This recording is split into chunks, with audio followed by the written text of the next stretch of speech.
कि तानाशाह एक सरकार है ये तानाशाह को सरकार को वोट से ही पराजित कर सकते हैं, आंदोलन सब वोट से। देश के किसानों को सीख ये मिलता है कि सरकार कोई भी सरकार काम नहीं करेगी तो उसके खिलाफ मूवमेंट चला के उसको हराने का काम कर सकते हैं। देश के तो हालात खराब है, मेडिकल फैसिलिटी खत्म हो चुकी है देश। ऐसे में तो सरकार को इस्तीफा दे देना चाहिए। इस तरह से चुनाव में हजारों लोगों की डेथ हुई है और हमारे सरकार से है कि चुनाव में जिनकी डेथ हुई कोरोना से उनके परिवार को 1 करोड़ रुपया मिलना चाहिए। आज जिस तरह से बंगाल में ममता बनर्जी की जीत और भारतीय जनता पार्टी की हार हुई है, क्या इससे माना जाए कि आज किसान आंदोलन की ये पहली कामयाबी है? नहीं है, अब वहाँ पे गए लोग गए किस मकसद से गए, उसमें जीत हासिल हो जाए वो कामयाबी होती है। तो क्या अब बंगाल में जिस तरह से ममता बनर्जी जीत रही है और भी राज्यों में जिस तरह से रिजल्ट आ रहा है, तो क्या आंदोलन पे उसका क्या किस तरह से ये होगा? आंदोलन से क्या होगा? आंदोलन तो सरकार जब बात करेगी आंदोलन पर तो जब फर्क पड़ेगा। और ये है कि तानाशाह एक सरकार है ये तानाशाह को सरकार को वोट से ही पराजित कर सकते हैं, आंदोलन सब वोट से। हमारी बात ये नहीं करेंगे तो हम इस तरह के प्रोग्राम होंगे। तो जिस तरह से आज वोट का चोट भारतीय जनता पार्टी को लगा है, तो क्या उनका कहा जाता है कि उनके पास घमंड है, तो घमंड टूटेगा? आप लोगों से बातचीत होगी? भाई हारता है तो कुछ होगा। तो बाकी स्टेटों में तो आ रही है बीजेपी? हाँ आ रही, बाकी में आसाम में ज़्यादा है। असम में पांडिचेरी वहाँ नहीं हम गए, वहाँ जाते तो शायद नतीजे में कुछ और होते। असम में आपने कितनी रैली? एक भी नहीं की। आसाम आपको लगा नहीं कि वहाँ जाना चाहिए था? नहीं जा पाए, बंगाल को टारगेट करा सकते, आपने बंगाल में ही फोकस किया? बंगाल में सब लोगों ने सही मोर्चे में पूरा बंगाल में ही जा पाए, तो वो जगह नहीं जाता। तो आपको क्या लगता है कि बीजेपी को कुछ समझ में आएगा किसानों की बात? आना चाहिए, समझ आना चाहिए। किसानों का बंगाल जाना और बंगाल में भारतीय जनता पार्टी का हार होना, इससे देश के किसानों को क्या सीख मिलता है? देश के किसानों को सीख ये मिलता है कि सरकार कोई भी सरकार काम नहीं करेगी तो उसके खिलाफ मूवमेंट चला के उसको हराने का काम कर सकते हैं। और जब तक किसी भी सरकार को ये डर नहीं होगा कि तेरी वोट जा सकती है तो काम नहीं करेगी। वोट का डर सरकारों को रहना चाहिए, ये से सीख मिलता है। आज जिस तरह से देश के हालात है, इसको लेकर आप क्या कहना चाहते हैं? देश के तो हालात खराब है, मेडिकल फैसिलिटी खत्म हो चुकी है देश। ऐसे में तो सरकार को इस्तीफा दे देना चाहिए।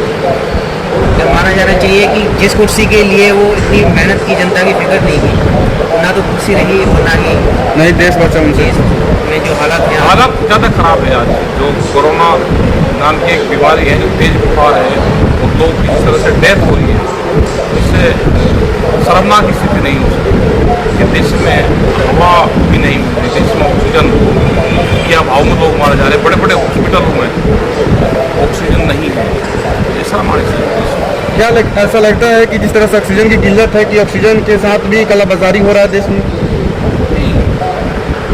कालाबाजारी होती तो मिलती, प्रोडक्शन कम है और वो महंगे भाव में बेची जा रही है। तो प्रोडक्शन नहीं है, प्रोडक्शन पर हमको काम करना चाहिए। यहाँ तो जो संस्थान है उनको बेचने की इंडस्ट्री थी वो बेची जा रही है, तो ये है पूरा है।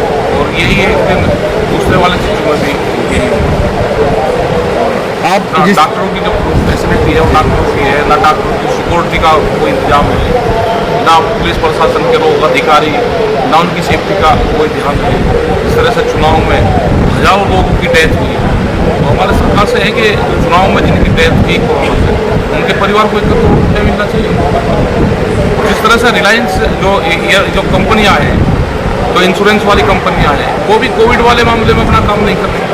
जिन लोगों ने 1 करोड़ रुपए के अपने इंश्योरेंस करवा रखे हैं, आज उनकी भी डेथ हो रही है।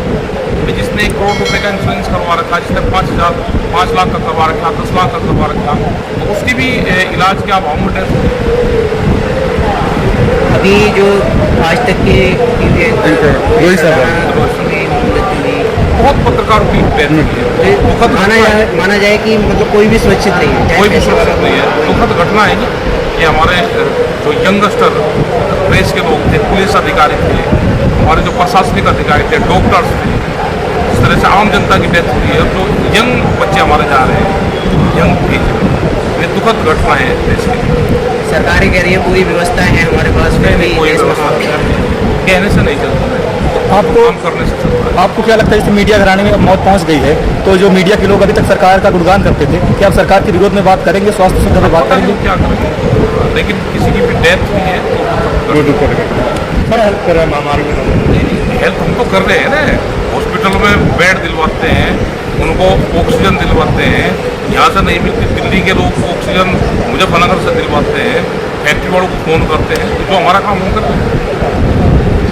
लोग आपका नेता क्यों मानने लगे हैं? ये नेता ना, हम तो नेता ही नहीं, नेता तो वैसे भी नाम खराब लगे, नेता कहाँ है? हम तो किसान है, गाँव में खेती कर, यहाँ पे आंदोलन का कर। ट्रेंड चलाया गया है कि राकेश टिकैत क्या कर रहे हैं, तो ये तो नेता का काम है ना। नहीं, चलो चलाया महामारी में अब राकेश टिकैत तो कुछ करेंगे नहीं। नहीं करवा रहे, हम आपका पावर क्या है? ऑक्सीजन के सिलेंडर लगवा रहे, बहुत जगह व्यवस्था करवा रहे, जहाँ छोटे हॉस्पिटल है उनको डॉक्टर को कह रहे कि वहाँ पे हॉस्पिटल में रहे, गाँव के हॉस्पिटलों को तैयार करवा रहे, वहाँ पे लोकल लेवल पे ऑक्सीजन के अवेलेबल करवा रहे, और फैक्ट्रियों को कर रहे कि वे ज़्यादा से ज़्यादा फैक्ट्री वाले छोटे लोगों को भी ऑक्सीजन दें। इस पर हम काम कर रहे हैं। अगर बंगाल की हार के बाद भी सरकार किसानों की बात नहीं सुनती है तो आपका अगला रुख क्या होगा? हम क्या कहीं जा रहे हैं, हम तो यहीं आंदोलन पर बैठे रहते हैं, और धरने से बड़ा कोई आंदोलन होता नहीं। 5 महीने से देश की राजधानी के चारों तरफ किसान इकट्ठा हो जाए, तो सरकार को शर्म आनी चाहिए। यूपी में इलेक्शन होने वाला है अगले साल। आप अगले क्या साल लगता है? 1 साल है इलेक्शन। यहाँ पर भीड़ बढ़ेगी क्या अगर बात नहीं सुनती है? नहीं, भीड़ तो 5 तारीख के बाद थोड़ी थोड़ी बढ़ानी शुरू करेंगे, ज़्यादा भीड़ नहीं हो पाएगी, कम भीड़ के साथ में आप लोग रहेंगे, क्योंकि इलेक्शन हो गया, वहाँ पे गिनती होगी, और गन्ने का गेहूँ का उसका जो सीजन है वो 4-5 दिन में 10 दिन में लोग फ्री से हो जाएंगे। सरकार की तरफ से कोई बात करने के लिए आ जाएगा सरकार की तरफ, कोई ज़्यादा दिन आंदोलन थोड़ा होगा, 5 ही तो महीने हुए हैं, साल के लास्ट तक उम्मीद है कि आ जाएगी सरकार। नवंबर-दिसंबर तक उम्मीद है सरकार से कि वो बात करेंगे। जिस तरह से महामारी फैली हुई है, लगातार वो कह रहे हैं कि किसानों को घर चले जाना चाहिए, यहाँ क्या पर कह रहे क्या हैं कि भीड़ हो रही है। दिल्ली के नज़दीक है हॉस्पिटल, यहाँ नज़दीक है या गाँव में है हॉस्पिटल? तो बीमार होगा तो बीमार का रास्ता हॉस्पिटल है, और किसान के आंदोलन का रास्ता पार्लियामेंट है, दोनों के रास्ते अलग अलग है।